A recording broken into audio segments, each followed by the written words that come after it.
కాకినాడలో ఎన్టీఆర్ బీచ్ వద్ద ఆర్&బి గెస్ట్ హౌస్లో 1,65,69,000 రూపాయల విలువైన 32,000 లీటర్ల మద్యాన్ని కాకినాడ జిల్లా ఎస్పీ సతీష్ కుమార్ మరియు ఏఎస్పీ సెప్ శ్రీలక్ష్మి పర్యవేక్షణలో రోడ్ రోలర్తో లిక్కర్స్ బాటిల్స్ను తొక్కించి ధ్వంసం చేశారు.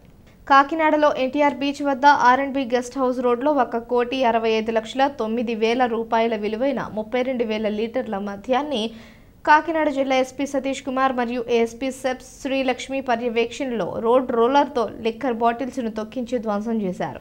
వాటితో పాటు లా అండ్ ఆర్డర్ మరియు సెప్ పోలీసులు 1,406 కేసులకు సంబంధించిన ఐడిపిఎల్, డిపిఎల్, ఎన్డిపిఎల్ మద్యాన్ని గత 2 సంవత్సరాల కాలంలో స్వాధీనం చేసుకున్నట్లు తెలిపారు. అదేవిధంగా 94,737 మద్యం బాటిళ్లు, 12,532.45 లీటర్ల నాటుసారా ధ్వంసం చేసినట్లు వారు వెల్లడించారు.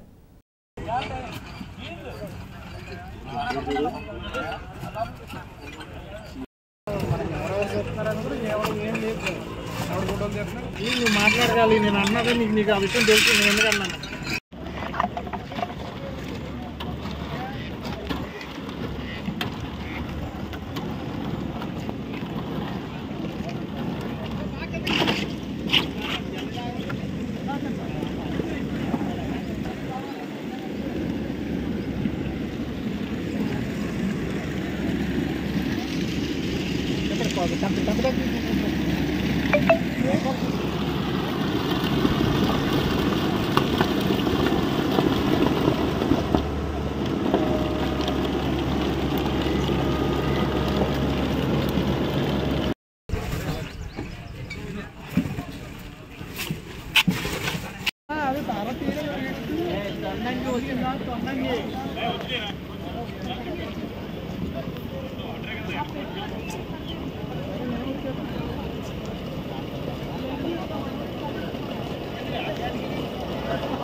ఫోన్ చేస్తే